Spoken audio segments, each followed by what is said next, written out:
There is no greater agony than bearing an untold story inside you. That's why on Art House, it's always a pleasure to bring you great stories of people who are making a huge impact in the art world. Hello and welcome to the show. I'm Belinda Akinlami.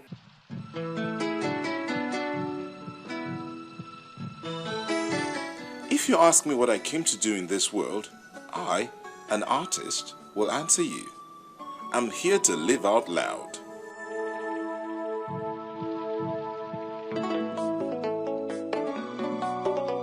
I dream my painting, and I paint my dream.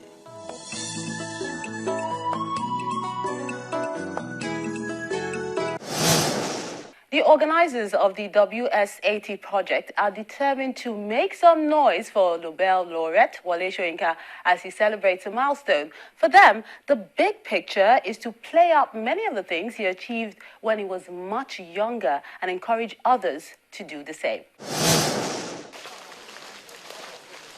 Activities to make Kongi's big day unforgettable have been in top gear. The brains behind this show have been going back and forth to make sure it's an occasion that will leave an indelible mark in a lot of hearts. There have been several events lined up ahead of D-Day: exhibitions, workshops, training sessions, and even talk shops, all centered around Wole Soyinka. From his homeland, Abeokuta, Ogun State, to Osogbo in Osun State. Here, the Open Door Series, Project WS80, continues to emphasize the objective of this international cultural exchange program, which is designed to use literature, arts and culture as a platform to affirm and uphold the dignity of man, focusing on youth as the future and inspiring them with his story. This year, the face of the project is Professor Wole Soyinka. This year he turns 80, hence WS80. To start off the program, the countdown to the program, we started with an art exhibition of live paintings of Professor Wole Soyinka, coordinated and curated by Olu Ajayi of Olu Ajayi Studios. The art exhibition opened in Abeokuta, which is the home of the exhibition. It opened on the 25th of April. It was declared open by His Excellency, Governor Ibikunle Amosu. Incidentally, Ogun State Ministry of Culture and Tourism is partnering with WS80 in this exhibition. We're here in Osun State because we promised His Excellency that the exhibition will travel. It's meant to bring peoples of different cultures together. So it's traveling. Now it's in Osun State. It's going to go to Oyo State. It's going to go to Rivers State. It's going to go to Abuja. Our program, the project, the WS Cultural Exchange Program, believes that children have the ability to change the future because you can change the priorities of the youth. So that's what we're doing. The face of the project, Professor Wole Soyinka, believes so much in the youth. So we feel that if we get the children while they are young, hold up positive role models like the Nobel laureate to them so they can see their life and how they have lived it, then those children will imbibe the positive attributes and be able to change the nation eventually. Back in Abeokuta, the Ogun State capital, they gathered to re-emphasize that no honor is too much for the man who won Africa's first Nobel Prize in Literature. But the big picture is to continue fighting for the rights of the individual and the unity of this country. His literary, cultural and human rights ideals fall in line with the ideals of the project. As a mark of respect to him, the premiere date of the project is on his birthday every year, which is 13th of July. We have done that consistently for 4 years. This is the 5th year.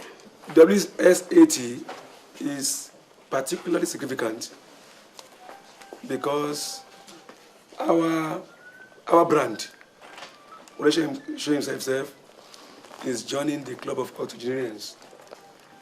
Given the life that he led over the years, we join his family, we join all of us, his disciples, to celebrate and thank the Almighty God that he's turning 80. life expectancy in Nigeria, we know what it is. And for a man who has led such a turbulent life, non-conformist life, that is 80, is very significant and is something that we are proud of, and we thank the Almighty God for his privilege. Of a truth, we are gathered not because he is Kongi, but because he continues to be an example and a shining light of what a true patriot is. People's perception of him varies. To academics and literary scholars, he's a playwright, poet, and novelist. To his family, a dedicated family man. But to us, he has been an untiring fighter for social justice and democrat. And the other events that are lined up show where this project's passion lies.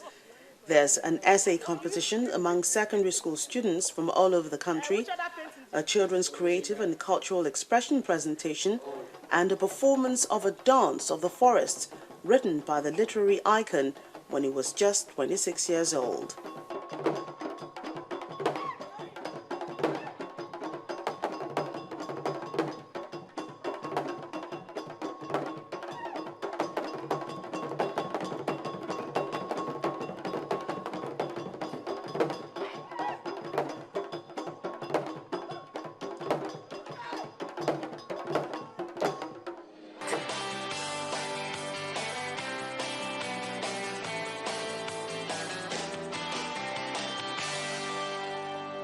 We take a break now. When Art House returns, the International Day of the African Child is celebrated with a drama at Terra Culture in Lagos. Stay with us.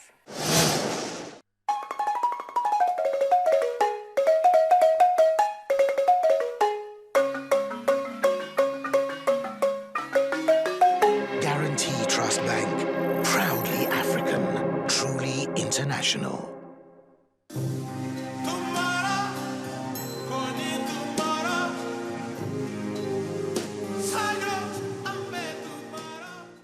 Born into a family of wood carvers in Abo Delta State, he had his early education at the government primary school Benin, Edo State.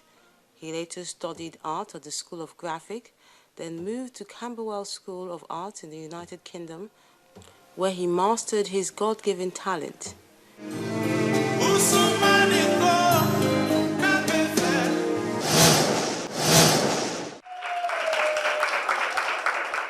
The Day of the African Child has been celebrated on June the 16th since 1991, when it was first initiated by the Organization of African Unity. It honors those who participated in the Soweto uprising in 1996 on that day. It also raises awareness of the need to improve the education of the African children. Welcome to the story of Joseph, son of Jacob. We begin our story in the great outdoors of Canaan, where Jacob is having a business meeting with his 12 sons.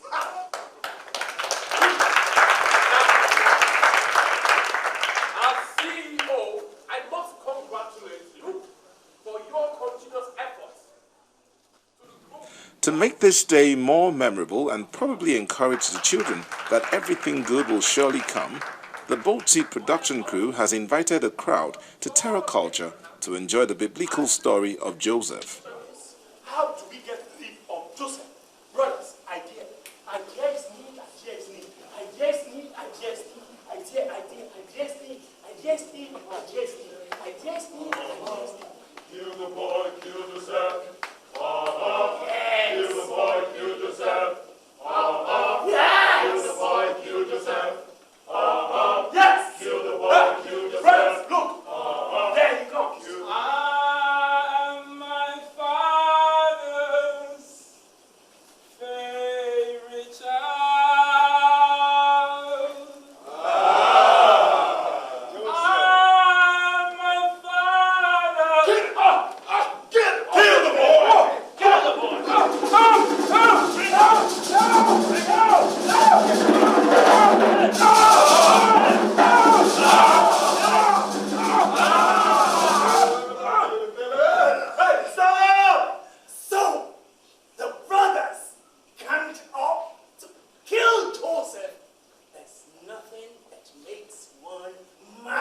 It's a familiar story about a young man who dared to dream big to the envy of his brothers who sold him into slavery.